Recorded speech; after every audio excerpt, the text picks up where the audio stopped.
ஆண்டவராகிய இயேசு கிறிஸ்துவின் திரு ரத்தத்தால் மீட்டெடுக்கப்பட்டவர்களாக, தேவனாகிய கர்த்தரால் பெயர் சொல்லி அழைக்கப்பட்டவர்களாக, கிறிஸ்தேசு என்று ஒப்புக் கொடுக்கப்பட்டிருக்கிற, கிறிஸ்தேசுவின் மகிமையின் சாயலை தரித்துக் கொள்வதற்காக அழைக்கப்பட்டிருக்கிற அன்புள்ள விசுவாசிகளே, இறைமக்களே, உங்கள் அனைவரையும் நான் ஆராதிக்கிற ஆண்டவராகிய இயேசு கிறிஸ்துவின் நாமத்திலே உங்களை வாழ்த்துகிறேன். ஆண்டவராகிய இயேசு கிறிஸ்துவனுடைய சமாதானத்தை உங்களுக்கு சொந்தமாக்கிக் கொள்ள உங்களை அழைக்கிறேன். இந்த நாளிலே செய்திக்கு ஆயத்தமாக தெரிந்து கொண்ட தலையங்கம், தேவன் ஆவியாயிருக்கிறார் அல்லது ஆவியாயிருக்கிற தேவன். அருமையானவர்களே, செய்திக்கு ஆயத்தமாக ஒரு நிமிடம் நாம் தலைவணங்கி ஜெபிப்போம். கிருபையும் இரக்கமும் நிறைந்த எங்கள் அன்புள்ள ஆண்டவரே, இந்த நாளிலும் இந்த நாளின் மதிய வேளையிலும் நாங்களும் அது சமூகத்தில் கடந்து வரவும், ஆவியாயிருக்கிற தேவனை நாங்கள் அறிந்து உணர்ந்து கொள்ளவும், ஒன்றான மெய்தேவனாகிய உம்மையும் நீர் அனுப்பினவராகிய இயேசு கிறிஸ்துவையும் அவர் வழியாக பிதா, குமாரன், பரிசுத்தாவி என்கிற திரியேக நாமமுள்ள மூவர் ஒருவராயிருக்கிற தேவனை கற்றுக்கொள்வதற்கு, அறிந்து கொள்வதற்கு எங்களுக்கு உம்முடைய ஞான வரங்களை தந்து எங்களை நடத்தும்படியாக உமது சமூகத்தில் மன்றாடுகிறோம். இந்த வேளையிலும் இந்த செய்தியை கேட்கிற, காண்கிற, அவைகளை தங்கள் உள்ளத்திலே தியானிக்கிற அன்பு இறைமக்களுக்காக, உடன் விசுவாசிகளுக்காக, ஊழியர்களுக்காக நான் உம்மை ஸ்தோத்தரிக்கிறேன், உம்மை துதிக்கிறேன். அவர்களுடைய உள்ளத்திலும் நீர் தேவ ஆவியை கட்டளையிடும்படியாக, தேவ ஆவியானவருடைய நடத்துதலை, செயல்பாடுகளை அவர்கள் கண்கூடாக தங்களிலே கண்டு கொள்ளத்தக்கதாக தேவனே நீர் கிருபை செய்வீராக.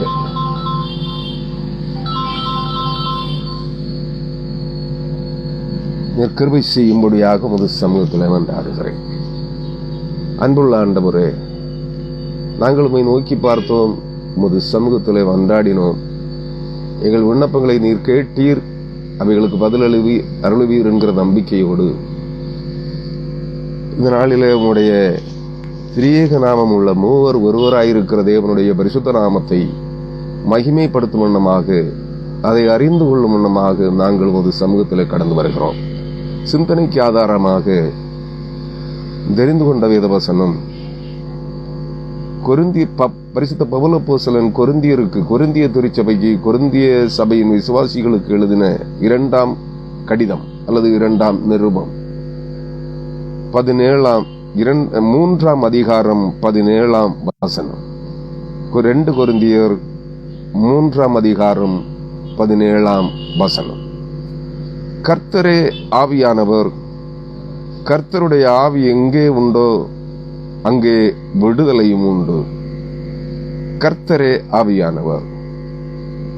நாம் அறிந்திருக்கிறோம், ஜெபிக்கிறோம், பிரசங்கங்களிலே கேட்கின்றோம், வேதத்திலே படிக்கின்றோம். தேவன் ஆவியாயிருக்கிறார், தேவன் ஒளியாயிருக்கிறார், தேவன் பட்சிக்கிற அக்கினியாயிருக்கிறார், தேவன் ஒளி விளக்காயிருக்கிறார் என்றெல்லாம் நாம் கற்றிருக்கின்றோம், படித்திருக்கின்றோம். நன்றாக புரிந்து கொள்ளுங்கள். ஆனால் அந்த தேவனை, ஒரே தேவனை 3 நிலைகளிலே ஆராதிக்கிறோம். இதிலே பெருத்த சந்தேகங்கள் அனைவருக்கு இருக்கிறது. எனக்கும் ஒரு காலத்திலே இருந்தது. ஒரே கடவுள் என்கிறார்கள், தேவன் ஒருவரே என்கிறார்கள், 3 பெயர்களில் ஆராதிக்கிறார்களே, அவர்கள் 3 பேர் ஒருவராக இருக்கிறாராம். அந்த ஒருவர் 3 பேராக இருக்கிறாராம். இது எப்படி என்று நானே சில காலங்களில்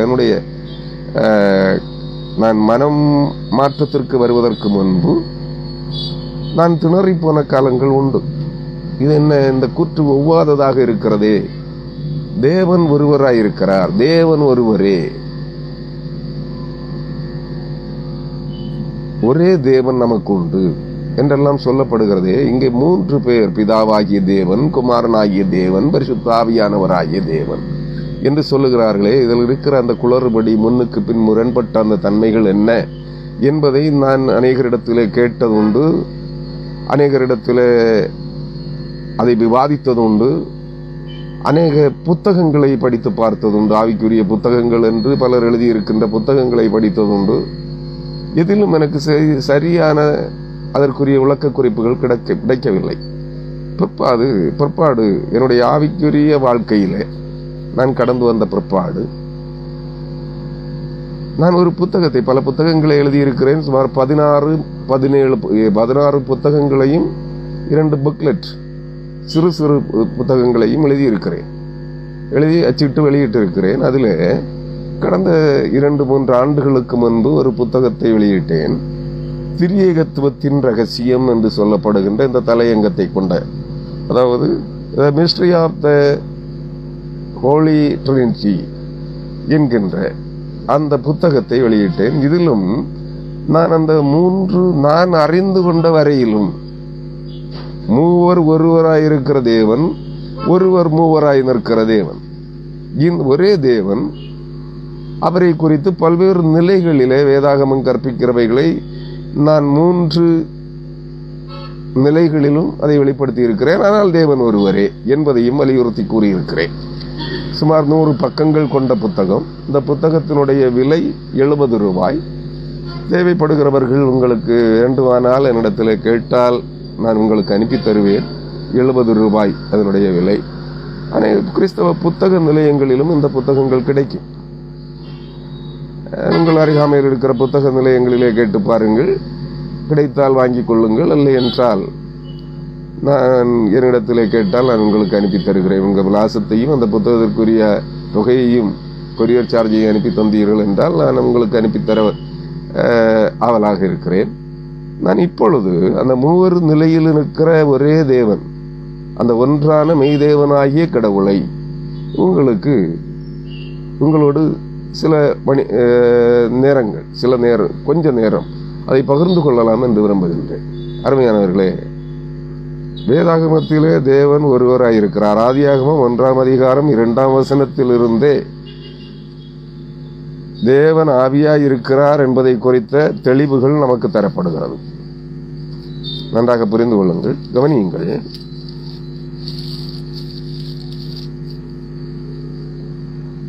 ஆதியாகமம் 1ஆம் அதிகாரம் 2ஆம் வசனத்தினுடைய பிற்பகுதி, தேவ ஆவியானவர் ஜலத்தின் மேல் அசைவாடிக் கொண்டிருந்தார் என்று சொல்லப்படுகிறது. இப்படி நீங்கள் பல்வேறு இடங்களிலே தேவன் ஆவியாயிருக்கிறார் என்று தான் சொல்லப்படுகிறது. இன்னும் அநேக இடங்களிலே அதற்கு சம அளவிலே தேவன் ஒளியாயிருக்கிறார் என்றும் சொல்லப்படுகிறது. யோவான் எழுதின நிருபம், 1ஆம் நிருபம், 1 யோவான் 1ஆம் அதிகாரம் 5ஆம் வசனமும் சுட்டி காட்டுகிறது. அங்கே அவர் என்ன சொல்லுகிறார்? தேவன் ஒளியாயிருக்கிறார். அவரிடத்தில் என்ன இல்லை? தேவன் ஒளியாயிருக்கிறார், அவரில் எவ்வளவேனும் இருள் இல்லை. இது நாங்கள் அவரிடத்தில் கேட்டு உங்களுக்கு அறிவிக்கிற விசேஷமாயிருக்கிறது என்று சொல்லுகிறார். தேவன் என்னென்ன நிலைகளில், தேவனுக்கு 72 நாமங்கள், பெயர்கள் இருப்பதாக சொல்லப்படுகிறது. ஆனால் பல்வேறு இடங்களிலே பல்வேறு பெயர்களிலே தேவன் அழைக்கப்படுகிறார். ஒரே தேவன். நன்றாக புரிந்து கொள்ளுங்கள். அந்த தேவன் யோவான் எழுதின நற்செய்தி நூல் 17ஆம் அதிகாரம் 3ஆம் வசனத்திலே ஆண்டவராகிய இயேசு கிறிஸ்து சொல்லுகிறார், ஒன்றான மெய்தேவனாகிய உம்மையும். யாரு? ஒன்றான மெய்தேவனாகிய உம்மையும் நீர் அனுப்பினவராகிய இயேசு கிறிஸ்துவையும் அறிவதே நித்திய ஜீவன் என்று சொல்லுகிறார். நன்றாக புரிந்து கொள்ளுங்கள். சொல்பவர் யார்? திரித்துவ கடவுளில் மூவர் ஒன்றாக இருக்கிற தேவனில் நடுவில் இருக்கிற குமாரனாகிய தேவன், ஆண்டவராகிய இயேசு கிறிஸ்துவே சொல்லுகிறார் அந்த வார்த்தையை. ஒன்றான மெய்தேவனாகிய உம்மையும், அதாவது பிதா, குமாரன், பரிசுத்த ஆவி ஆகிய மூவர் ஒருவராயிருக்கிற ஒன்றான மெய்தேவனாகிய உம்மையும் நீர் அனுப்பினவராகிய இயேசு கிறிஸ்துவையும் அறிவதே நித்திய ஜீவன் என்று சொல்லுகின்றார். அவர் உன்னதத்தில் அவர் சொல்லுகின்ற வாக்கியத்திற்கு, வார்த்தைக்கு மேலாக இனி ஒரு விளக்கம் தேவையில்லை. ஏனெனில் அவர் மூவர் ஒன்றான தேவனில் இரண்டாம் நிலையில் குமாரனாகிய தேவனாக இருந்தவர். அவரே இங்கே இயேசு கிறிஸ்துவாக மனிதனாக நிற்கிறார். அந்த தேவனாகிய தேவகுமாரனாகிய இயேசு கிறிஸ்துவே சொல்லுகிறார், ஒன்றான மெய்தேவனாகிய உம்மையும் நீர் அனுப்பினவராகிய இயேசு கிறிஸ்துவையும் அறிவதே நித்திய ஜீவன். பிதாவாகிய தேவன் அவர்கள் 3 நிலைகளிலே வெளிப்பட்டிருக்கிறார்கள். ஒன்றான மெய்தேவனாகிய கடவுள், மூவர் ஒருவராயிருக்கிற மெய்தேவனாகிய கடவுள் இருக்கிறவராகவே இருக்கிறார். நன்றாக புரிந்து கொள்ளுங்கள். அவர் எப்படி இருக்கிறார்? அவர் இருக்கிறவராகவே இருக்கிறார். அவரிடத்தில் எந்த மாற்றமும் இல்லை. அவர் மாற்றப்படுகிறவரும் அல்ல, பிரிது ஒருவரால் உண்டாக்கப்பட்டவரும் அல்ல. இதைத்தான் எல்லா வேதங்களும் கூறுகின்றன. வேத நூல்களும் அதைத்தான் கூறுகின்றன. இந்திய சமயத்தில் இருக்கிற மனு தர்ம சாஸ்திரம் என்கிற அந்த நூலும் அதைத்தான் சொல்லுகிறது. தேவன் ஆவியாயிருக்கிறார். அவருக்கு அவங்க ஒரு வேற ஒரு பெயரை சொல்லுகிறார்கள். அதையும் நான் உங்களுக்கு சொல்றேன்.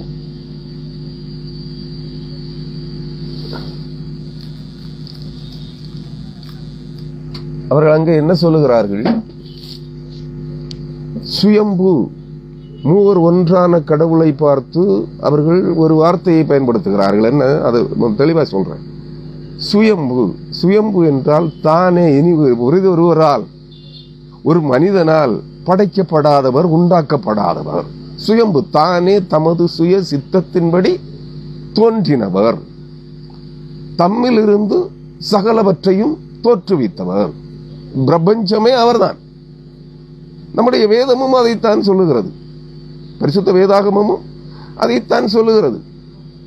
தேவன் இருக்கிறவராகவே இருக்கிறவர். தாமே தமது சொந்த விருப்பத்தின்படி தோன்றினவர், தம்மை வெளிப்படுத்தினவர், தம்மிலிருந்து சகலவற்றையும் வெளிப்படுத்தினார். தம்மிலிருந்து முதலாவது வார்த்தை ஆம், ஓம் என்கிற ஆம். வேதாகமம் ஆம் என்று சொல்லுகிறது, மாற்று சமயம் ஓம் என்று சொல்லுகிறது. அதை உச்சரிக்கிற துனியிலே அதனுடைய வடிவ மாற்றம். நன்றாக புரிந்து கொள்ளுங்கள். ரெண்டும் ஒரே வார்த்தை தான். நாம் ஆம் என்று சொல்லுகிறோம். ஆம் என்ற வார்த்தையை இருதயத்தின் ஆழத்திலிருந்து நாம் எடுத்து சொல்லுகின்ற போது அது ஓம். அதை அப்படியே அவர்கள் பிரதிபலிக்கிறார்கள் ஓம் என்று. அதற்கு ஒரு வடிவத்தை கொடுத்திருக்கிறார்கள், எழுத்து வடிவம். சொல்லுங்க, அதுல இருக்கிறது ஓம். இங்க அவங்க ஓம் எழுதி வச்சிருக்காங்க, நம்ம ஆம், வேதாகமா ஆம் என்று சொல்லுகிறார். ஆம் என்றும் ஆம் என்றும் இருக்கிறார். அந்த வார்த்தை தான் நாம் முதல் திரித்துவ தேவனில் இரண்டாவது நிலையில் வருகின்ற ஆண்டவராகிய இயேசு கிறிஸ்து. அவர் குமாரனாக மனித வடிவத்திலேயே பிறந்தார். தன்னுடைய வடிவத்தை, பிதா தேவனுடைய தோற்றத்தை நமக்கு பூவுலக தம்முடைய சிருஷ்டிகளுக்கு காண்பித்தவர் ஆண்டவராகிய இயேசு கிறிஸ்து. அவர் உலக தோற்றத்திற்கு முன்னே இருக்கிறார். அவர் தேவனிடத்திலிருந்து வெளிப்பட்டவர். நன்றாக புரிந்து கொள்ளுங்கள். அவர் வேற ஒரு ஆள் அல்ல. இருக்கிறவராகவே இருக்கிற மூவர் ஒருவராய் இருக்கிற தேவனுடைய குமாரன். அவரிடத்திலிருந்து வெளிப்பட்டவர், முதலாவது வெளிப்பட்டவர் அவர். ஏனென்றால் கொலோசையருக்கு எழுதின நிருபம் 1 பரிசுத்த பவுல் அப்போஸ்தலன் கொலோசைய திருச்சபைக்கு எழுதுகின்ற போது அதை சொல்லுகின்றார். என்ன சொல்றாரு? அவர் எல்லாவற்றிற்கும், கொலோசையர் 1:17 அவர் எல்லாவற்றிற்கும் முந்தினவர், எல்லாம் அவருக்குள் நிலை நிற்கிறவர். அவரே சபையாகிய சரீரத்துக்கு தலையானவர். எல்லாவற்றிலும் முதல்வராயிருக்கும்படிக்கு அவரே ஆதியும் மரித்தோரில் இருந்து எழுந்த முதற் பேருமானவர் என்று சொல்லுகிறார். அதை மேலிருந்து நாம் இன்னும் வித்தியாசமாக இன்னும் அதிகமாக தெரிந்து கொள்ள வேண்டும் என்றால், குமாரன 14ஆம் வசனம், அவர் அத்தரிசனமான தேவனுடைய தற்ஸ்வரூபமும் ஒருவராலும் ஒரு காலும் கண்டிராத காணப்படக்கூடாத மறைந்திருக்கிற மறைவாயிருக்கிற ஒளியாயிருக்கிற பட்சிக்கிற அக்னியாயிருக்கிற ஆவியாயிருக்கிற அந்த தேவனுடைய தற்ஸ்வரூபமும் அவர் எப்படி இருக்கிறாரோ அவருடைய அதே நிலையிலே, நன்றாக புரிந்து கொள்ளுங்கள், அவர் இருக்கிற வண்ணமாகவே இருக்கிறார், இருக்கிறவராகவே இருக்கிறார். மெய்யான ஒன்றான பரம்பொருளாகிய கடவுள் அவர் தாமே தமது சுய சித்தத்தின்படி வெளிப்பட்டவர். தம்மிலிருந்து நாம் காணுகின்ற இந்த பிரபஞ்சம் அனைத்தையும் நம்மையும் உண்டாக்கினவர். தம்மிலிருந்து தம்முடைய குமாரனாகிய கிறிஸ்துவை வெளிப்படுத்தினவர் வார்த்தை வடிவத்தில். அந்த தேவன், அந்த கிறிஸ்து மனிதனாக பிறந்தபோது அவர் அதரிசனமான தேவனுடைய தற்ஸ்வரூபமும் சர்வ சிருஷ்டிக்கும் முந்தின பேருமானவர். சகல சிருஷ்டிகளுக்கும் வானமும் பூமியும் பிரபஞ்சம் அனைத்தும் நாம் காணுகின்ற அறிந்திருக்கிற காணப்படாத வானுலகம், பிரபஞ்சம், பூமி, சமுத்திரம் அனைத்தையும் சிருஷ்டிப்பதற்கு முன்பே தேவனாகிய கர்த்தர் அல்லது இருக்கிறவராகவே இருக்கிறேன் என்று சொல்லுகிற ஆவியாயிருக்கிற தேவன், வெளிச்சமாயிருக்கிற தேவன், ஒளியாயிருக்கிற தேவன், பட்சிக்கிற அக்னியாயிருக்கிற தேவன் என்ன செய்திருக்கிறார்? தம்முடைய குமாரனாகிய கிறிஸ்துவை வெளியே கொண்டு வந்திருக்கிறார். அதனால்தான் அவர் சொல்லுகிறாரு, ஏனென்றால் அவருக்குள் சகலமும் சிருஷ்டிக்கப்பட்டது. நன்றாக புரிந்து கொள்ளுங்கள். அங்கேயே சொல்லுகிறது, என்னுடைய சுய கருத்து அல்ல இது. மாற்று சமயங்கள் சொல்லுகிற கருத்தை நான் இதற்கு ஒப்பாக சொல்லுகிறேன், அவ்வளவுதான். மாற்று சமயங்களில் இருக்கிற வேத கருத்துக்களும் வேதாகமத்தில் இருந்து எடுக்கப்பட்டவையே. அவர்கள் சொல்லுவது போல அவர்களுடைய சமய நூல்களில் இருந்து வேதாகமத்திலே கருத்துக்களை திருடி ஒன்று வைக்கவில்லை. ஆதி வேதம், அவர்களுடைய வேதம் சொல்லுகிற ரிக்வேதம், யஜுர்வேதம், அவருடைய வேதங்கள் சொல்லுகிற ஆதி வேதம் நம்முடைய பரிசுத்த வேதாகமமே. நன்றாக புரிந்து கொள்ளுங்கள். நீங்கள் ஒருவேளை கேட்கலாம், 2000 ஆண்டுகள் தானே ஆயிற்று இயேசு கிறிஸ்து பிறந்தென்று. இல்லை, தேவன் ஆதியிலேயே இருக்கிறார். ஆதியாகமம் 5 ஆகமங்களும் தான் ஆதி வேதம். ஆதியாகமம், யாத்திராகமம், லேவியராகமம், எண்ணாகமம், உபாகமம் 5 ஆகமங்களும் தான் ஆதி வேதம். நன்றாக புரிந்து கொள்ள வேண்டும். இந்த அவர் சொல்லுகிறார், ஏனென்றால் அவருக்குள் சகலமும் சிருஷ்டிக்கப்பட்டது, பரலோகத்தில் உள்ளவைகளும் பூலோகத்தில் உள்ளவைகளுமாகிய காணப்படுகிறவைகளும் காணப்படாதவைகளுமான சகல வஸ்துக்களும், சிங்காசனங்களானாலும் கர்த்தத்துவங்களானாலும், சிங்காசனங்கள் கர்த்தத்துவங்கள் எல்லாம் வானமண்டலத்திலே தான் இருக்கிறது. நன்றாக புரிந்து கொள்ளுங்கள். கோளங்கள், கிரகங்கள், நட்சத்திரங்கள், ராசி மண்டல ராசிகள், நட்சத்திரங்கள், கிரகங்கள் அல்லது கோளங்கள், இவைகள் எல்லாம் எங்கே இருக்கிறது? சூரியன், சந்திரன் முதலான கோளங்கள் எல்லாமே சிங்காசனங்களும் கர்த்தத்துவங்களும் தேவனுடைய மகத்துவங்களும் தான். அவைகள் வானுலகத்திலே இருக்கிறது. துரைத்தனங்களானாலும் அதிகாரங்களானாலும் சகலமும் அவரை கொண்டும் அவருக்கென்றும் சிருஷ்டிக்கப்பட்டது. யாரை கொண்டு?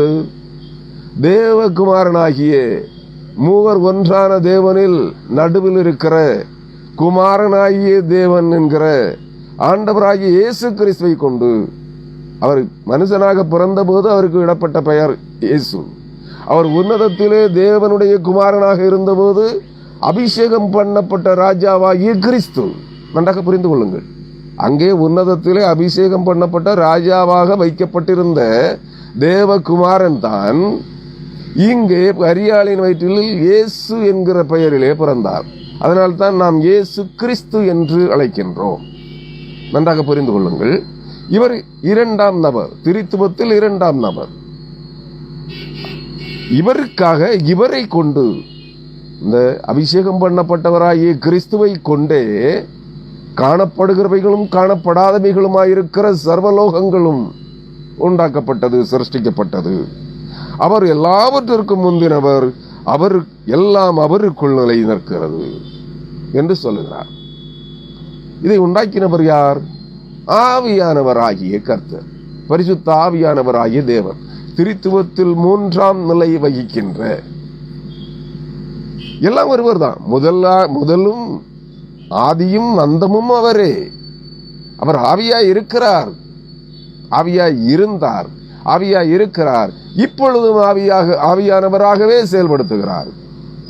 அவரே மனிதனாக பிறந்தார். அதைத்தான் பரிசுத்த பவுல் அப்போஸ்தலன் சொல்லுகிறார். 2 கொரிந்தியர், நான் தான் வாசித்தவங்களுக்கு, 2 கொரிந்தியர் 3ஆம் அதிகாரம் 17ஆம் வசனத்திலே, கர்த்தரே ஆவியானவர், கர்த்தருடைய ஆவி எங்கே உண்டோ அங்கே விடுதலை உண்டு. முதலாவது ஆதியாகமம் 1ஆம் அதிகாரம் 2ஆம் வசனத்திலேயே வானமும் தேவனால் தேவனுக்கென்று தேவனுடைய குமாரனுக்கென்று தேவகுமாரனை கொண்டு சிருஷ்டிக்கப்பட்ட இப்பிரபஞ்சம் முழுவதும் அதிகார போட்டியினாலே, ஒரு அண்டப்புலவு, விஞ்ஞானிகள் சொல்லுகின்ற அண்டப்புலவு கொள்கையினாலே என்ன செய்யப்பட்டது? அனைத்தும் அழிக்கப்பட்டு எதற்குள்ளே கொண்டு வர? ஜலத்தினால் மூடப்பட்டது பிரபஞ்சம் முழுவதும். அதுல அந்த அங்கிருந்து எல்லாம் பிரபஞ்ச தண்ணீரால் மூழ்கடிக்கப்பட்டிருந்த போது அங்கே முதலாவது விடுதலையை கொண்டு வருகிறார். தண்ணீரை மேலும் கீழுமாக பிரிக்கிறார். ஆகாய விரிவை அதன் இடத்தில் ஆகாய விரிவை உண்டு பண்ணுகிறார். வானங்களை அதன் இடத்திலே நிலைநிறுத்துகிறார். பூமியை அதன் இடத்திலே நிலைநிறுத்து, சமுத்திரத்திலே ஜலத்திலே நிலைநிறுத்துகிறார். நன்றாக புரிந்து கொள்ளுங்கள், அங்கே முதலாவது அதிகாரத்திலிருந்தே விடுதலையைத்தான் கொண்டு வருகிறார். அதனால் தான் பரிசுத்த பவுல் சொல்லுகிறார், எங்கே ஆவி, கர்த்தரே ஆவியானவர், கர்த்தருடைய ஆவி எங்கே உண்டோ அங்கே விடுதலை உண்டு. நன்றாக புரிந்து கொள்ளுங்கள் அருமையானவர்களே. கர்த்தராகிய இயேசு கிறிஸ்துவனுடைய பரிசுத்த நாமம் மகிமைப்படுத்தப்பட வேண்டும் என்பதற்கு முக்கியத்துவம் கொடுக்கப்படுகிறது. இதுதான், ஆவியாயிருக்கிற தேவனும் அவரே, குமாரனாகிய தேவனும் அவரே, பரிசுத்த ஆவியானவராகிய தேவனும் அவரே. இந்த பரிசுத்த ஆவியானவராகிய தேவன் தான் மூவரிலும் இருக்கிறார், மூவர் ஒன்றாகவும் இருக்கிறார். அதனால் தான் சொல்லுகிறார், நான் இருக்கிறவராகவே இருக்கிறேன் என்று சொல்லுகிறார். அவரை ஒருவரும் மாற்ற முடியாது, மாறுதலுக்கு உட்படுத்த முடியாது. அவர் தாமே தமது சுய சித்தத்தின்படி தம்மை வெளிப்படுத்தினவர், தோன்றினவர், தம்மிலிருந்து தம்முடைய சுய சித்தத்தின்படி சகலவற்றையும் தோற்றுவித்தவர். இந்த பூமியின் எந்த சிருஷ்டிகளும் அவரை உருவாக்க முடியாது. நன்றாக புரிந்து கொள்ளுங்கள். இங்கே மாற்று சமயங்கள் அதைத்தான் சொல்லுகிறது. மாற்று சமய நூல் முதலாவது சுயம்பு ஆகிய தேவன் கடவுள், சுயம்புவாய் தாமே தமது சுய சித்தத்தின்படி தோன்றின கடவுள்.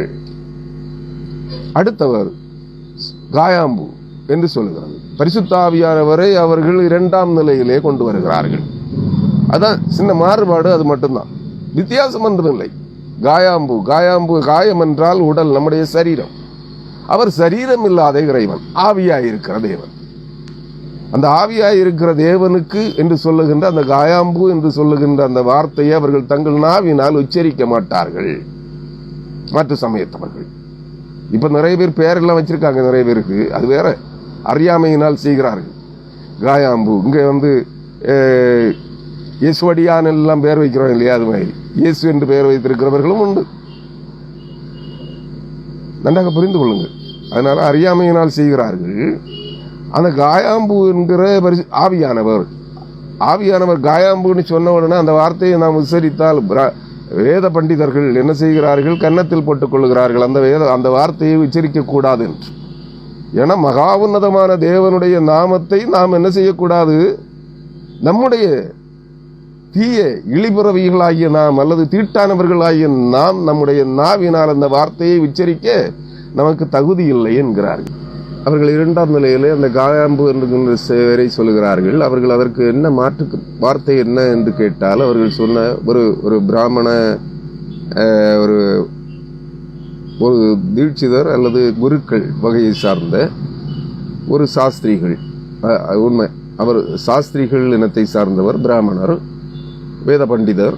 அவர் என்னிடத்திலே நான் அதற்கு கேட்டதற்கு அவர் எனக்கு கொடுத்த பதில் அது வேத நாராயண பரபிரம்மே நமக என்று சொல்ல வேண்டும் என்றார். காயாம்பு என்கிற வார்த்தையை உச்சரிக்க கூடாது. அவர் சில வேளைகளிலே சில தலைமுறைகளுக்கு ஒரு முறை மனிதராக வருவதுண்டு.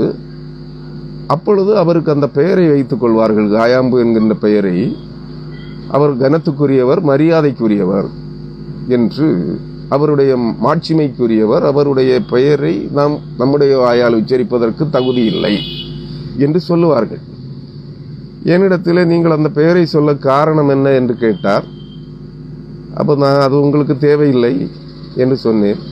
அவர் ஒன்று சொன்னார், நீங்கள் அப்படின்னு சொல்லி இழுத்தாரு. அந்த கதைகள் எல்லாம் இப்போ வேண்டாம். அவர் சொன்ன அந்த வார்த்தையினுடைய பொருள், வேத நாராயண பரபிரம்மே நமக என்று சொல்ல வேண்டும் அப்படி என்றார். அப்ப வேத நாராயண பரபிரம்மே என்றால் நான் அப்ப சொன்னேன், தேவ ஆவியா இருக்கிற தேவனா, தண்ணீரின் மேல் அசைவாடி. ஆமா, கரெக்டா சொன்னீங்க, சரியா சொன்னீங்க அப்படின்னாரு. இது உங்களுக்கு எப்படி தெரியும் அப்படின்னாரு. நான் சொன்னேன், எனக்கு தாத்தா, என்னுடைய அப்பா அதையெல்லாம் சொல்லி கொடுத்துருக்காங்க. எங்கள் குடும்பத்தில் ஒரு சில தலைமுறைகளுக்கு முன்பு, ஒரு 7 தலைமுறைகளுக்கு முன்பு காயாம்பு என்கிற ஒருவர் இருந்தார் அப்படின்னு சொல்லி விட்டுட்டேன். அப்போ அவர் சொன்னார், காயாம்பு என்பவர் மனிதராக தோன்றுவதுண்டு. சில தலைமுறைகளுக்கு ஒரு முறை 7, 14, 21 இப்படி சில தலைமுறைகளுக்கு ஒரு முறை அவர் மனிதராக வருவதுண்டு. அவரை வந்து காயாம்பு என்று பெயர் வைத்துக் கொள்வாங்க அப்படின்னு சொன்னார். அப்ப வேத நாராயண பிரபிரம்மம் என்பது நம்முடைய வேதாகமத்தில் அந்த வார்த்தை சொல்லப்படுகிறது. வேத சாரங்களின் மேல் அசைவாடி கொண்டிருக்கிற தேவனாகிய கர்த்தர். அதாவது ஆதியாகமம் 1ஆம் அதிகாரம் 2ஆம் வசனத்தினுடைய பிற்பகுதி, தேவ ஆவியானவர் ஜலத்தின் மேல் அசைவாடி கொண்டிருந்தார். இதை விளக்குறதுக்காகத்தான் நான் சொன்னேன். என்னுடைய சொந்த வரலாறு சொல்றதுக்காக நான் எடுக்கல அதை. அதாவது அந்த வேத நாராயண பரபிரம்மம் என்றால் பரபிரம்மத்தால் வடித்தெடுக்கப்பட்ட வேத சட்டங்கள், பிரமாண நூல், பிரமாண புஸ்தகம். இந்த வேதாகமத்தின் முதல் 4 அதிகார ஆகமங்கள் தோரா எனப்படுகிற பிரமாண புஸ்தகம். நன்றாக புரிந்து கொள்ளுங்கள். அந்த ஆதி வேதம் என்கிற பரபிரம்மத்தினால், பரம்பொருளாகிய தேவனால் வடித்தெடுக்கப்பட்ட சட்டங்கள், பிரமாணங்கள், சட்ட விதிகள். அந்த விதிகளாகிய ஆதி வேதத்தின் சாரங்களை செயல்படுத்துகிறவர், நடைமுறைப்படுத்துகிறவர் யாரு? பரிசுத்த ஆவியானவர். தேவன் ஆவியாயிருக்கிறார். அவரே தான் இந்த பிரமாணங்களை கொடுத்திருக்கிறார் மோசேயின் மூலமாக. அந்த பரிசுத்த ஆவியானவர் தான் தேவன். 2ஆம் நிலையிலே காயாம்பு என்ற பெயருக்குரியவர் யாரு? வேத நாராயண பரபிரம்மம். நாரம் என்றால் தண்ணீர், வேதம் என்றால் சொல்லிட்டேன். ஆதி வேதத்தை மனுக்குலத்திற்கு கொடுத்தவர் பரம்பொருளாகிய கடவுள். அதான் தோரா என்கிற முதல் 5 ஆகமங்கள், பஞ்சாகமங்கள். வேதாகமத்திலே முதல் 5 ஆகமங்கள். அந்த வேத பிரமாணங்களை, சட்டங்களை, சட்ட திட்டங்களை கொடுத்தவர், ஞான போதனையை கொடுத்தவர் அவர். நன்றாக புரிந்து கொள்ளுங்கள். அதை செயலாக்கம் செய்கிறவர் பரிசுத்த ஆவியானவர். அந்த பரிசுத்த ஆவியானவர் தான் அந்த வேதம். நாரம் என்றால் தண்ணீர், நரன் என்றால் மனிதன். நரன் என்றால் மனிதன், நாரம் என்றால் தண்ணீர். வேதம் நாராயண பரபிரம்மம். நன்றாக புரிந்து கொள்ளும். பரம்பொருளாகிய கடவுளும் அவரே, இருக்கிறவராகவே இருக்கிறவரும் அவரே, மாற்றமில்லாதவரும் அவரே. அவர் என்ன செய்கிறார்? சீரழிந்து போன, சின்னாபின்னமாக்கப்பட்டு தண்ணீருக்குள்ளே மூழ்கடிக்கப்பட்ட வானத்தையும் பூமியையும் சமுத்திரத்தையும் வெவ்வேறாக பிரித்து அதனதன் நிலைகளிலே, அதனதன் ஸ்தானங்களிலே அவர் நிலைநிறுத்துகிறார்.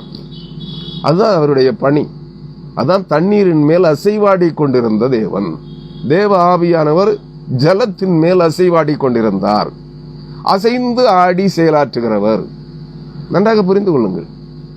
அந்த அசைந்து ஆடி செயலாற்றுகிறவர் அவர்தான் தேவன், ஆவியாயிருக்கிற தேவன். இந்த ஆவியாயிருக்கிற தேவன் தான் நம்முடைய வேதாகமத்தில் திரித்துவ கடவுளில், திரியேக நாமம் உள்ள மூவர் ஒன்றாக இருக்கிற தேவனில் யாராக சுட்டிக்காட்டப்படுகிறார்? 3ஆம் நிலை வகிப்பவராக சொல்லப்படுகிறார். பிதா, குமாரன், பரிசுத்த ஆவியானவர். இனி வேதாகமத்திலே அவர்களுடைய மாற்று சமய கருத்தின் அடிப்படையில் ஸ்வாயம்பு மனு. மூன்றாவது நபர் யார்? ஸ்வாயம்பு மனு. தாமே தமது சித்தத்தின்படி மனித குமாரனாக புறப்படுத்தவர்.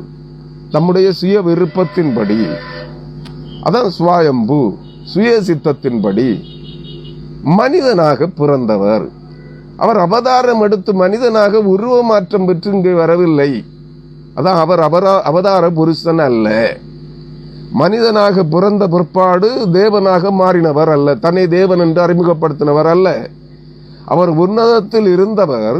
அபிஷேகம் பண்ணப்பட்டு வைக்கப்பட்டிருந்த ராஜாவாகிய கிறிஸ்து தேவனுடைய குமாரன், தேவனுடைய வார்த்தையாக இருந்தவர். அவர் என்ன செய்கிறார்? இதே பரிசுத்த ஆவியானவராகிய தேவனால் தண்ணீரின் மேல் அசைவாடி செயலாற்றி கொண்டிருந்தாரே, இந்த தேவனால் மரியாளின் ஒரு புரிதொரு மனிதனால் உருவாக்கப்பட்டவர் அல்ல. கன்னி பெண்ணாகிய மரியாளின் வயிற்றிலே குழந்தையாக கர்ப்பத்திலே உருவாக்கப்பட்டவர். அதே பரிசுத்த ஆவியானவர் தான் அவரை உருவாக்குகிறார். தேவன் சொல்லுகிறார், பிதாவாகிய தேவன் சொல்லுகிறார், எல்லாம் மூவரும் ஒருவரே. அவர் திட்டமிட்டு செயலாற்றுகின்றார். பரிசுத்த ஆவியானவர் அதை செயலாக்கம் பெற செய்கிறார். தேவனுடைய வார்த்தையை மனித குமாரனாக மரியாளின் வயிற்றில் உருவாக்குகிறார். அந்த உருவாக்கின மனித குமாரன் தான் 2000 ஆண்டுகளுக்கு முன்பு மரியாளின் வயிற்றிலே பிறந்த ஆண்டவராய் இயேசு கிறிஸ்து. நன்றாக புரிந்து கொள்ளுங்கள். இவர் மனிதனாய் பிறந்து தேவனாக மாறினவர் அல்ல, தேவனாகவே பிறந்தார். தேவன் மனிதனாக பிறந்தார். தேவ குமாரனாக பிறப்பிக்கப்பட்டார்.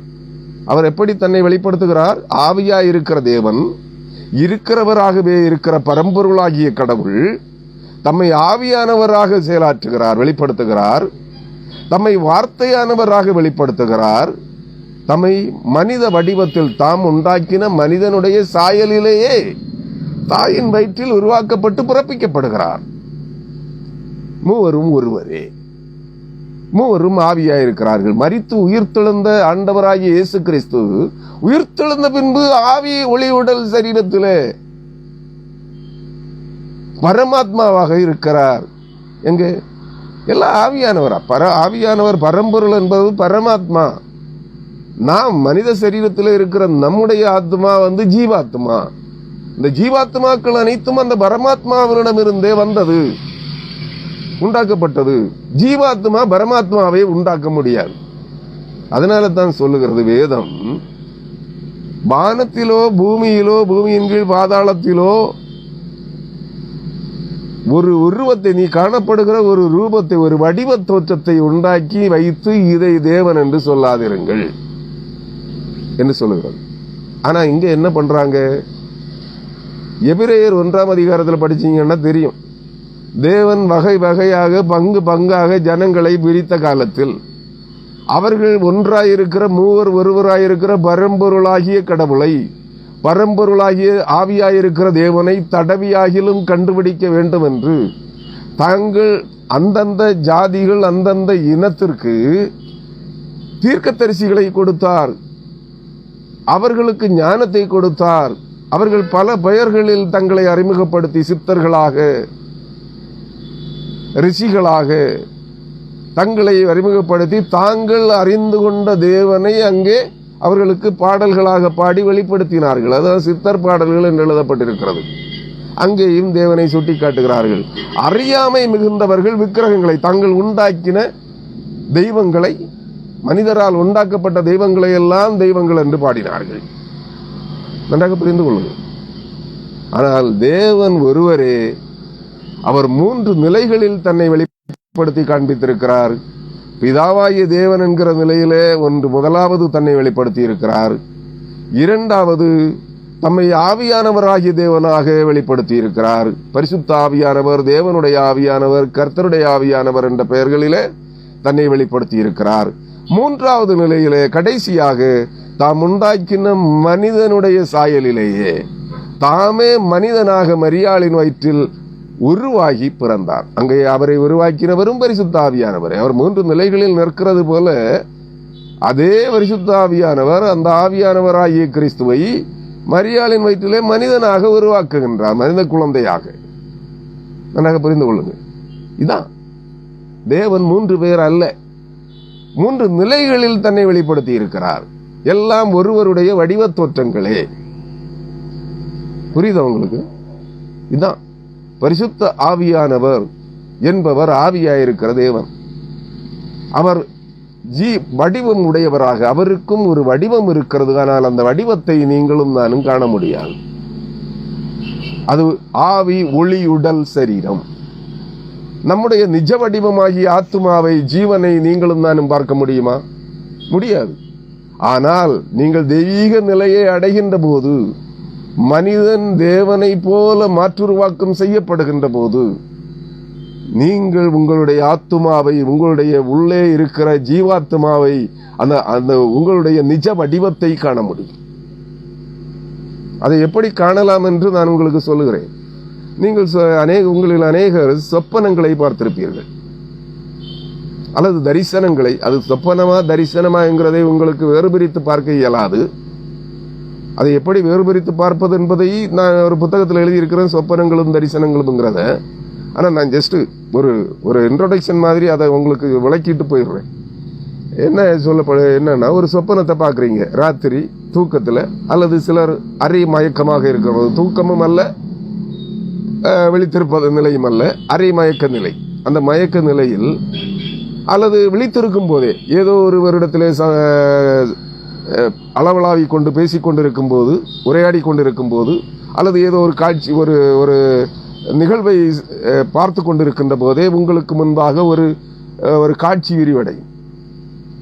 சொப்பனது இரவு தூக்கத்தில் ஆகட்டும், அரை மயக்க நிலையில் ஆகட்டும், நீங்கள் விழித்திருக்கிற நிலையில் ஆகட்டும், அந்த காட்சியை நீங்கள் உங்களுடைய ஆன்மீக கண்கள் கண்டு கொண்டிருக்கும். ஆனால் நீங்க எங்க விழிச்சு தான் இருப்பீங்க. அந்த நிகழ்விலே நீங்கள் அங்கே நின்று ஏதோ காரியத்தை செய்வது போல, அல்லது உங்களை யாரோ ஒருவர் காயப்படுத்துவது போல, அல்லது நீங்கள் தவறி விழுந்து விடுவது போல ஏதோ ஒரு நிகழ்வு அங்கு சம்பவிக்கிறது.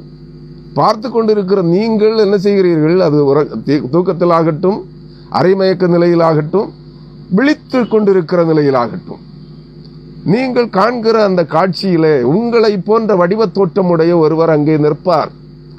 ஆனால் நீங்கள் அவரை தொட முடியாது. தொட்டு பார்க்கின்ற அந்த நிலை அல்ல. நம்மை போன்ற மாம்ச உடல் அவருக்கு இருக்காது. ஆனால் நம்முடைய வடிவ தோற்றத்திலேயே அங்கே ஒருவர் நிற்பார். அவர் காயப்பட்டு கொண்டிருப்பார், அல்லது சண்டையிட்டுக் கொண்டிருப்பார், அல்லது என்ன செய்து கொண்டிருப்பார்? வேற ஏதோ ஒன்றை, ஏதோ ஒரு பிசாசை அல்லது துரத்தி கொண்டிருப்பார். நீங்கள் நன்றாக புரிந்து கொள்ளுங்கள். நீங்க பாம்பை அடிக்கிறது மாதிரி ஒரு காட்சியை கண்டீர்கள் என்றால், சில வேளைகளில் அந்த காட்சிகள் மறைந்து போகும் என்று வைத்துக் கொள்ளுங்கள். சில வேளைகளிலே அந்த காட்சிகள் மறுநாளிலே நடைபெறும், அல்லது 2 நாட்கள் கடந்து நிஜமாகவே ஒரு பாம்பை நீங்கள் அடித்துக் கொள்ளுகின்ற ஒரு சந்தர்ப்பம் உங்களுக்கு வரும். இதை நீங்கள் சொப்பனத்திலே பார்த்தீர்கள்.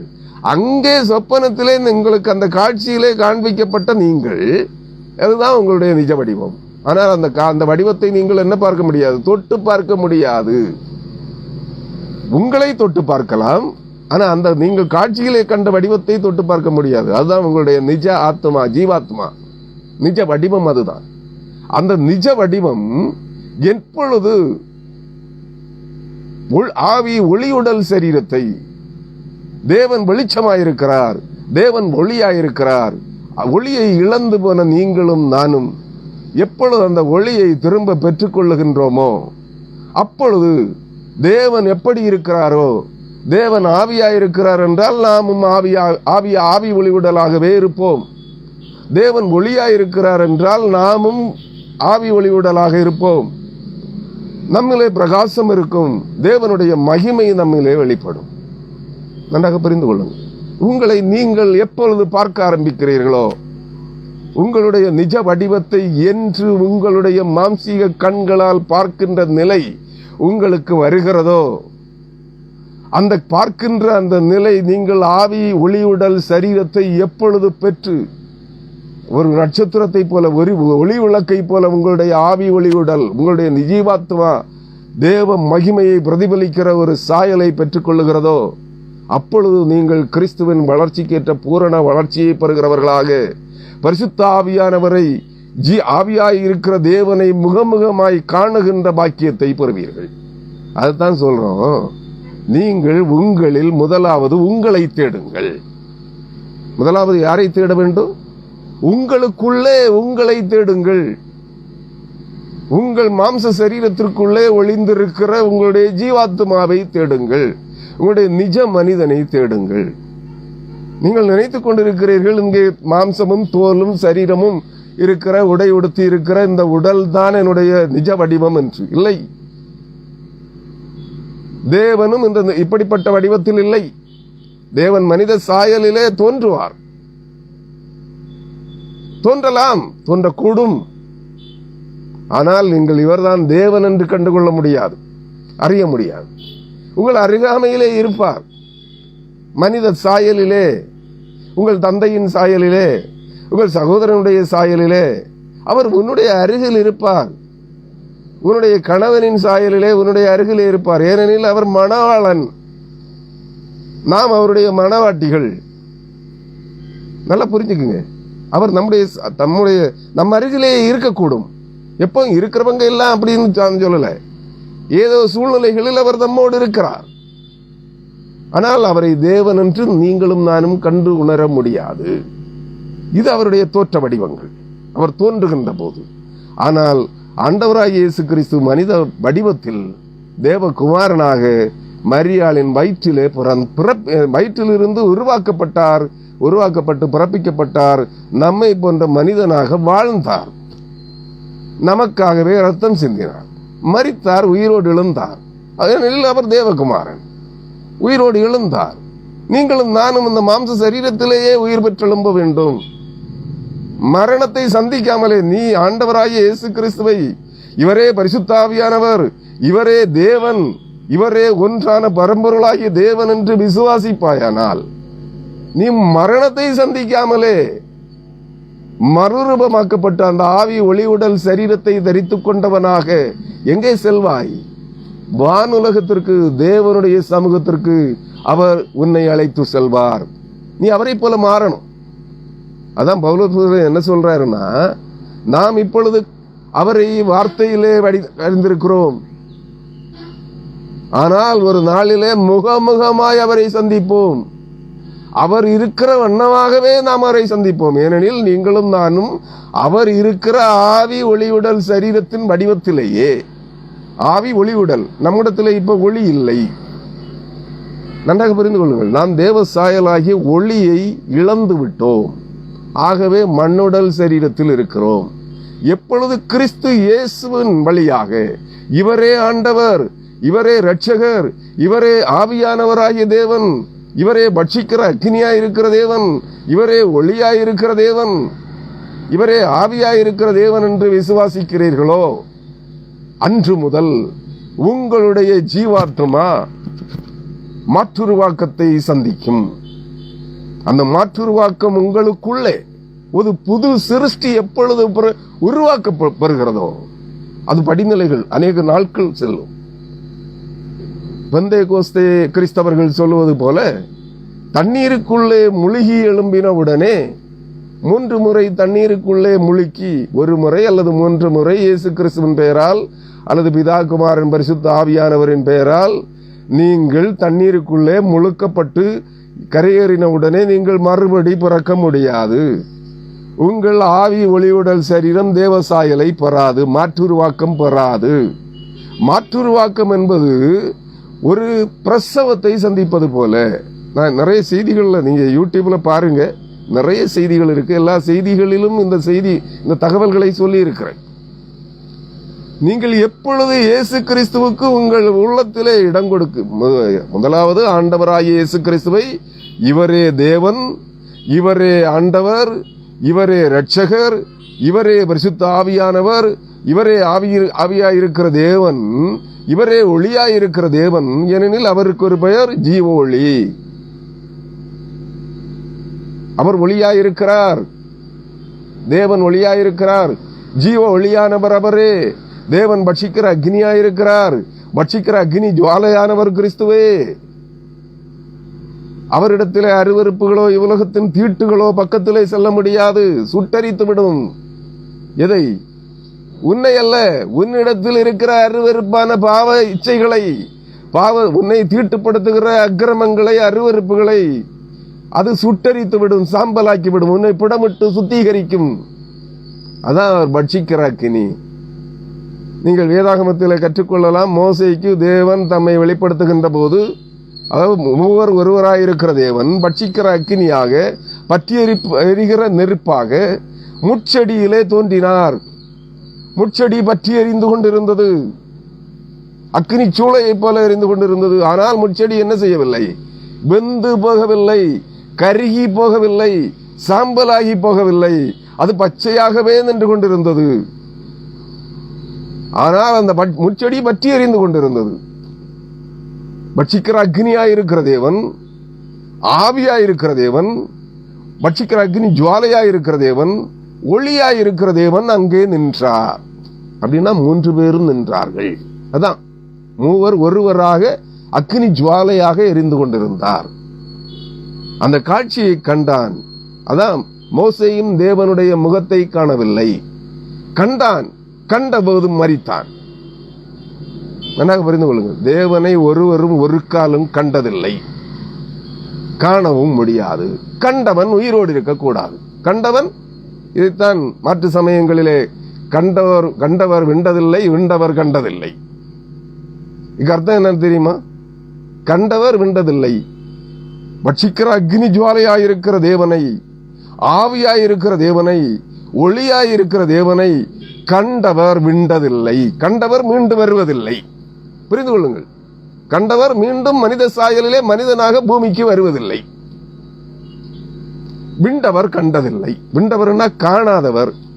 அதான் மீண்டு வந்தவர்கள். விண்டவர்னா தேவனை கண்டு ஒருவனும் மீண்டும் பூமியிலே மனிதனாக வர முடியாது. அதான் சொன்னாங்க, கண்டவர் விண்டதில்லை, விண்டவர் கண்டதில்லை. ஏன்னா இவங்க தேவனை காணல. சொல்லிக்குவாங்க நாங்க கண்டோம் அப்படின்னு. இன்னைக்கு நிறைய கிறிஸ்தவ பிரசங்கிமார்களும் விசுவாசிகளும் சொல்லுகிறார்கள், நான் தேவனை முகமுகமாக கண்டேன், தேவன் என்னோடு பேசினார், தேவனோடு உணவருந்தினேன் என்றெல்லாம் சொல்லுவார்கள். பொய், பித்தலாட்டம், ஏமாற்றுகிறார்கள். தங்களை தேவனுடைய தாசர்கள், தேவனை முகமுகமாய் தரிசித்தவர்கள் என்று மக்கள் கண்டுகொள்ள வேண்டும். தேவனை கண்டவன் ஒருவனும் இல்லை, கண்டவன் ஒருவனும் உயிரோடு இருந்ததும் இல்லை. மோசே கண்டான். மோசே அக்னி பட்சிக்கிற அக்னியாக கண்டான்.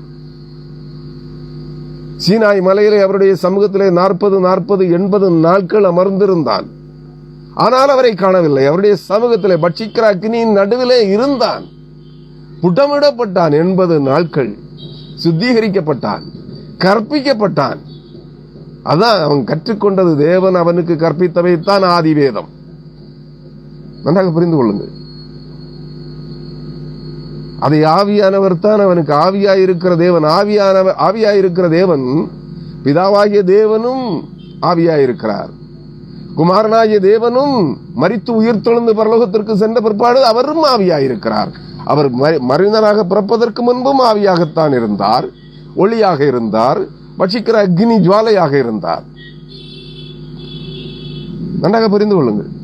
அவர் மரித்து உயிர் தெழுந்து சென்ற பிற்பாடு அவர் ஆவியான தேவனாகத்தான் இருக்கிறார். ஒருவராகவே இருக்கிறார்கள்.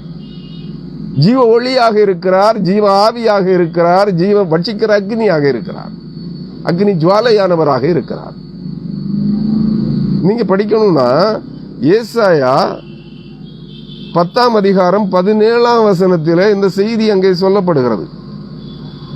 ஏசாயா தீர்க்கதரிசியின் புஸ்தகம் 10ஆம் அதிகாரம் 17ஆம் வசனத்திலே அவர் சொல்லுகின்ற போது என்ன சொல்லுகிறார்?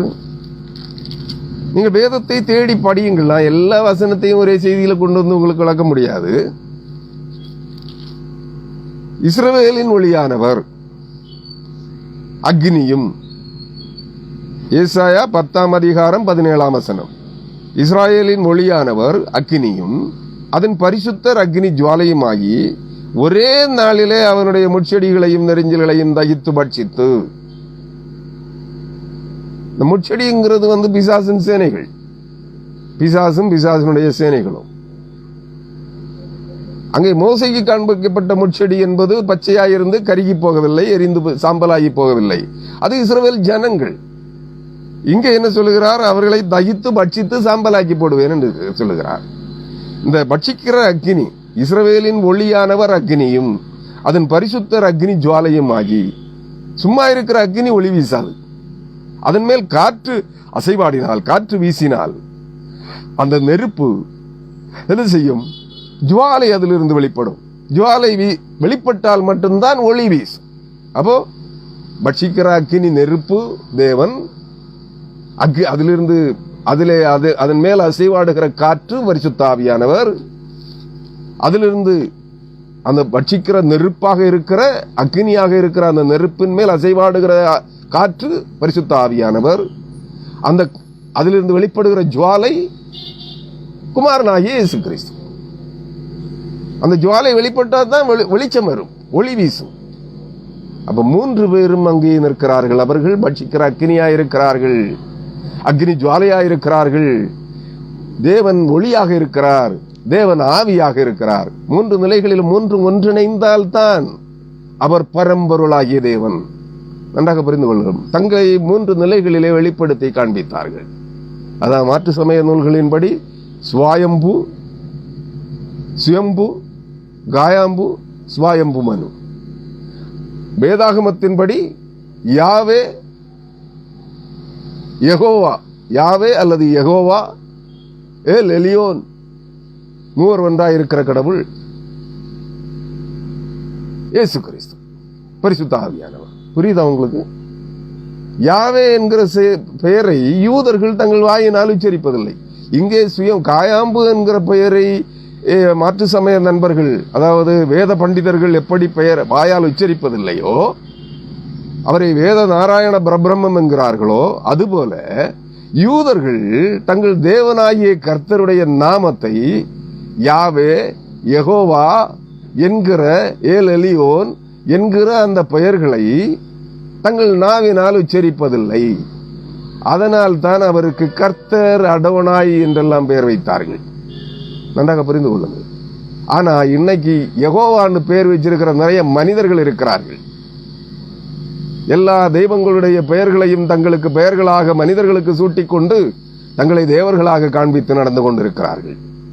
இது மாற்று சமய நண்பர்கள் மட்டுமல்ல, கிறிஸ்தவர்களில் அநேகர் இப்படி பெயர் வைத்திருக்கிறார்கள். யாவே, யெகோவா, கிறிஸ்து, இயேசு, இயேசு அடியான், கிறிஸ்து அடியான், கிறிஸ்துதாசன், இப்படி என்றெல்லாம் பெயர் வைத்திருக்கிறார்கள்.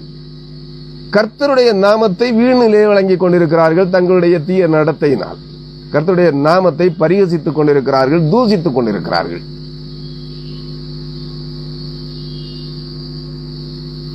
நன்றாக புரிந்து கொள்ளுங்கள் அருமையானவர்களே. எல்லாம் தேவன் ஆவியாயிருக்கிறார். அவர் ஒருவரே 3 வடிவங்களில் 3 தன்மைகளில் தன்மை வெளிப்படுத்தி காண்பிக்கிறார். நீங்க அதனால நான் இதை அந்த மாற்று சமய கருத்துக்களோடு இவைகளை ஒப்பிட்டு சொல்வதனால், மாற்று சமயம் சொல்லுகிற 33 கோடி தேவர்களும் பரிசுத்த ஆவியானவர்னு நான் சொல்லல அப்படின்னு நீங்க நினைச்சிடக்கூடாது. மாற்று சமயத்தவர்கள் சொல்லுகிற 33 கோடி தேவர்களும் நீங்கள் நடந்து திரிகிற தெருவீதிகளில் எங்கும் காணப்படுகிற விக்கிரக தோப்புகளில் உண்டாக்கப்பட்டிருக்கிற மனித கரங்களால் உண்டாக்கப்பட்ட சிலைகள், மரங்களில் கற்களில் சிலைகளை உண்டு பண்ணி அதற்கு தங்க தகடுகளை பூசி மெழுகி அங்க வைத்திருப்பாங்க. இதெல்லாம் தேவர்கள், தெய்வம் என்று நான் சொல்லவில்லை. இவர்கள் அந்த எண்ணில் அடங்காத அவர்கள் சொல்லுகின்ற 33 கோடி வடிவங்கள் கொண்ட அந்த தேவர்கள் எல்லாம் தேவன் அல்ல, பரம்பொருளாகிய கடவுள் அல்ல. இவர்கள் விழுந்து போன வானத்தின் நட்சத்திர தூதர்கள், தேவர்கள், விழுந்து போன தேவர்கள். தேவனுக்கு கீழ்ப்படியாமல் மீறுதலின் பாவத்துக்குட்பட்டு பூமியிலே தள்ளப்பட்டு விழுந்து போன தூதர்கள் இங்கே தெய்வங்களாக தங்களை காண்பித்துக் கொண்டிருக்கிறார்கள். அதனால்தான் இவர்கள் சிருஷ்டிகள். இவர்கள் தேவனை உண்டாக்க முடியாது.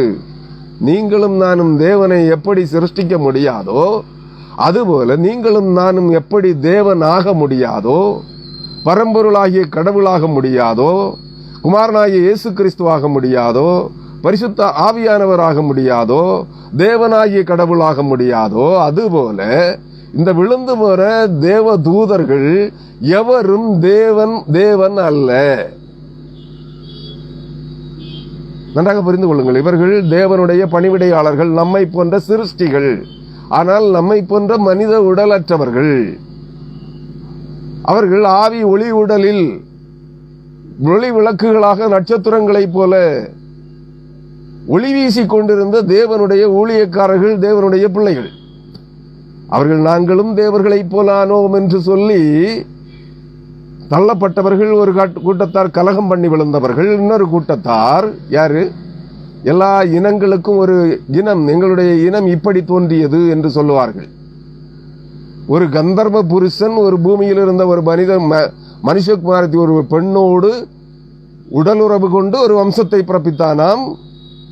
அவளுக்கு பிறந்த பிள்ளை ஒரு தனி வம்சமாக தங்களை அடையாளம் காட்டியதாம். அப்படின்னு எல்லா வம்சங்களுக்கும் ஒரு வரலாறு வச்சிருக்காங்க. அந்த வம்சங்களின் அடிப்படையிலே அந்த புருஷன் யாரு? விழுந்து போன ஒரு தேவனுடைய தூதன், தேவனுடைய ஊழியக்காரன் அல்லது தேவனுடைய குமாரன். இதுதான் வேதம் சொல்லுகிறது. ஆதியாகமம் 6ஆம் அதிகாரத்திலே யாரு? தேவபுத்திரர்கள், தேவனுடைய பிள்ளைகள், ஆவி ஒளி உடல் சரீரம் கொண்டவர்கள், வானத்திலே நட்சத்திரங்களைப் போல மின்னிக் கொண்டிருந்தவர்கள், ஒளி விளக்குகளாக பிரகாசித்துக் கொண்டிருந்தவர்கள், தங்களுடைய ஆதி மேன்மையை இழந்து மனித சாயல் எடுத்தார்கள். மனித சாயல் எடுத்து பூமிக்கு வந்தார்கள். எதுக்கு? பூமியின் மனுஷ குமாரத்திகள் அதிக அழகுள்ளவர்கள், அதிக சௌந்தரியவதிகளாக இருந்தபடியினால் இவர்களுடைய அழகிலே மதிமயங்கி, ஏன்னா அவங்க பரலோகத்தில் பெண்களை பார்த்ததில்லை.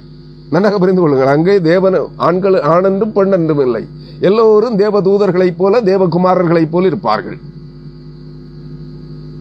அவர்கள் பெண்களை கண்டிராதபடியினாலே அங்கதான் நீங்க புரிஞ்சுக்கணும். அந்த பெண்கள் பூமியின் மனுஷகுமாரத்திகள் அதிக சௌந்தரியம் உள்ளவர்கள் என்று கண்டு தங்களுடைய ஆதி மேன்மைகளை இழந்து மனித சாயல் எடுத்து மாம்ச சரீரத்திலே தோன்றினார்கள். பிறந்து வரல, மனித தாயின் வயிற்றில் பிறந்து அவர்கள் வரவில்லை. அவர்கள் மனித சாயல் எடுத்தார்கள் அல்லது மனித வடிவத்தில் தோன்றினார்கள். தோன்றி இந்த பெண்களோடு, தாங்கள் இச்சித்த பெண்களோடு உறவு கொண்டார்கள். ஒரு வித்தியாசமான ஒரு சந்ததியை பிறப்பித்தார்கள். அதான் கந்தர்வ விவாகம் என்று அங்கே சொல்லுவார்கள் புராணங்களில். அந்த கந்தர்வ விவாகத்தில் பிறந்த ஒரு மனித சந்ததி இந்த பூமியில் இருக்கிறது. துஷ்டர்களாக இருப்பார்கள், பார்ப்பதற்கு அழகாக இருப்பார்கள், சௌந்தரியவதிகளாக இருப்பார்கள். பெண்களும் ஆண்களும் அழகாக நல்ல கலராக இருப்பாங்க. வெண்மை என்று நல்ல சிவப்பு நிறம் அல்லது வெண்மை நிறத்தில் இருப்பார்கள். ஆனால் அவர்களுடைய இருதயத்தின் விளைவுகளோ நினைவுகளோ தீயவை சிந்தனைகள், வஞ்சிக்கிறவர்கள், ஏமாற்றுகிறவர்கள், பரிகாசம் பண்ணுகிறவர்கள், வக்கர புத்தி கொண்டவர்கள், நன்றாக சாடிஸ்டுகளா இருப்பாங்க. ஒருவரை வஞ்சித்து ஏமாற்றி தன் வசப்படுத்தி விட்டு என்ன பண்ணிடுவாங்க? கேவலப்படுத்திட்டு போயிடுவாங்க. அப்படிப்பட்ட துஷ்ட மனோபாவம் கொண்ட ஒரு சந்ததி. ஒரு சந்ததி அல்ல, நிறைய சந்ததிகள் இந்த பூமியில் இருக்கிறது மாதிரி. அவர்களுடைய வம்ச வழிமரபு எப்படி, உங்களுடைய வழித்தோன்றல்கள், உங்களுடைய வழிமரபு எப்படிப்பட்டது என்று கேட்டால் ஆவேசமா சொல்லுவாங்க, நாங்க இப்படி ஒரு தேவனுக்கும் ஒரு மனுஷிக்கும் பிறந்தவங்க, நாங்க இந்த வழித்தோன்றல்கள் அப்படின்னு அவங்களுடைய வரலாறை சொல்லுவார்கள். வரலாறு என்ன?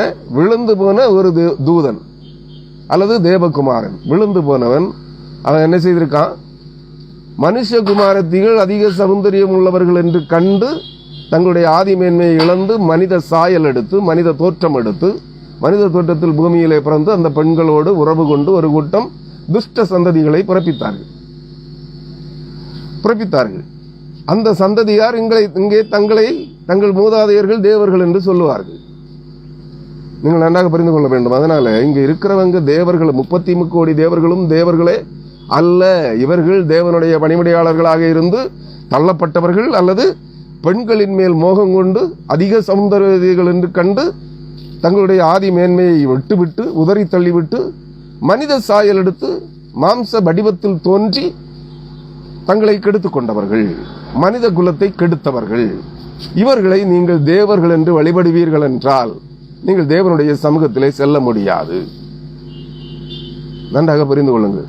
ஆனால் தேவன் ஆவியாயிருப்பதை இருக்கிறார் என்பதை நீங்கள் ஏற்றுக்கொள்ள வேண்டும். தேவனை ஒருவரும் ஒரு காலம் கண்டதில்லை.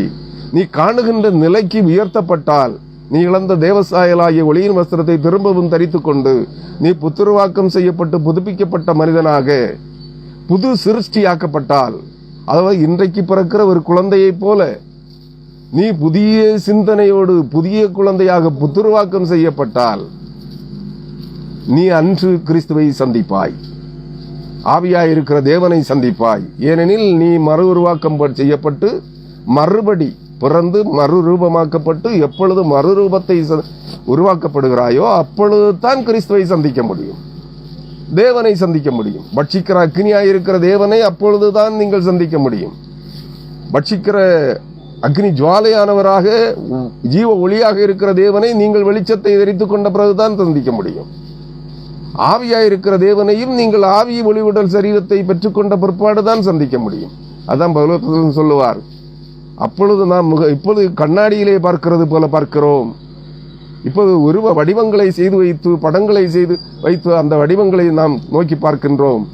ஆனால் அவர் சொல்லுகிறார், அந்த நாளிலே நீ மாற்றுருவாக்கம் செய்யப்பட்டு உன்னுடைய நிஜ வடிவத்தை தரித்துக் கொள்ளுகின்ற போது, ஆவி ஒளிவுடல் சரீரத்தை தரித்து தேவனுடைய குமாரனாக குமாரத்தியாக மாற்றப்படுகின்ற போது முகமுகமாய் பார்ப்போம். அவர் எப்படி இருக்கிறாரோ அப்படியே நாம் மாற்றப்படுவோம், மறுரூபமாக்கப்படுவோம்.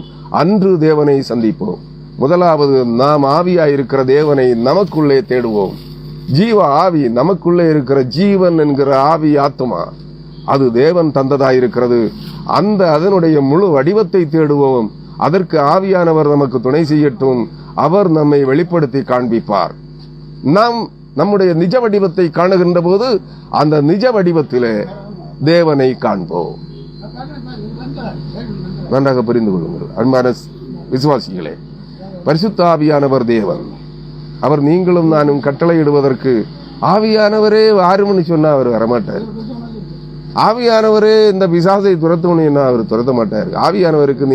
ஆவியானவரை பரிசுத்த ஆவியானவராகிய தேவனை நீங்கள் வேலை வாங்க முடியாது. உங்களுடைய வேலைக்காரன் அல்ல. அவர் உங்களுக்கு உதவுவார், உதவி செய்வார். இந்த தீர்க்கதரிசிகளும் அப்போஸ்தலர்களும் சொல்ற மாதிரி, ஆவியானவரே இந்த பிசாசை கட்டும், இந்த பிசாசை எரியும், நான் ஆவியானவருடைய நாமத்திலே பிசாசை எரிக்கிறேன். யாரையும் எரிக்க முடியாதுங்க, ஏமாற்றாங்க. ஏன்னா எந்த ஆவியையும் நீங்க எரிக்க முடியாது. ஆவி தேவனுக்கு கட்டப்பட்டது, அவருடைய சிருஷ்டி. அதை வதைப்பதற்கும் அதை கொல்வதற்கும் அதை எரிப்பதற்கும் அவருக்குத்தான் அதிகாரம். அதை தண்டிப்பதற்கும் அவருக்குத்தான் அதிகாரம். எந்த தீர்க்கதரிசிக்கும் அப்போஸ்தலனுக்கும் ஆவியை பிடிச்சு பிசாசை பிடிச்சு கட்டுறதுக்கோ அருவருப்பான ஆவிகளை பிடித்து எரிப்பதற்கோ அதிகாரம் இல்லை. அவர் ஆவிகளின் தேவனாகிய கர்த்தர், ஆவிகளின் பிதாவாகிய தேவன். எல்லா ஆவிகளும் அவருக்கு மட்டுமே கீழ்ப்படியும். ஆண்டவராகிய இயேசு கிறிஸ்துவுக்கு மட்டுமே கீழ்ப்படியும். பரிசுத்த ஆவியானவருக்கு மட்டுமே கீழ்ப்படியும். ஏனெனில் அவர்கள் ஒன்றாயிருக்கிறார்கள். அதான் அவர் கற்பித்தார். ஒன்றான மெய்தேவனாகிய உம்மையும் நீர் அனுப்பினவராகிய இயேசு கிறிஸ்துவையும் அறிவதே நித்திய ஜீவன். பிதாவாகிய தேவனையும் பரிசுத்தாவியானவராகிய தேவனையும் ஆண்டவராகிய குமாரனாகிய இயேசு கிறிஸ்துவையும் ஒருவர் என்று நீங்கள் எப்பொழுது கண்டுகொள்கிறீர்களோ அறிந்து கொள்ளுகிறீர்களோ அப்பொழுது நீங்கள் தேவனை அறிகிற அறிவிலே வளருவீர்கள். ஆனால் 3 நிலைகளிலும் நீங்கள் அவர்களை வழிபடலாம். பிதாவாகிய தேவனாகவும் நீங்கள் ஆராதிக்கலாம்.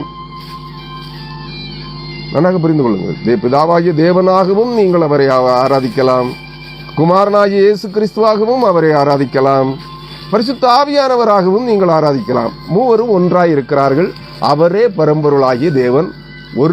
தேவன் ஒருவரே.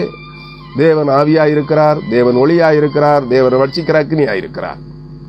அதை புரிந்து கொள்ளுங்கள். இதில் வேறுபாடுகள் இல்லை. வேறுபாடுகள் இருக்கிறது என்று நீங்கள் நம்பினால் நீங்கள் தேவனை அறியவில்லை.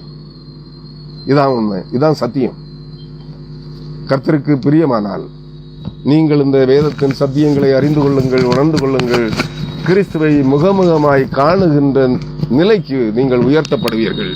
கர்த்தர் தாமே இந்த வார்த்தைகளை உங்களுக்கு ஆசீர்வதித்து தருவாராக. ஆமென்.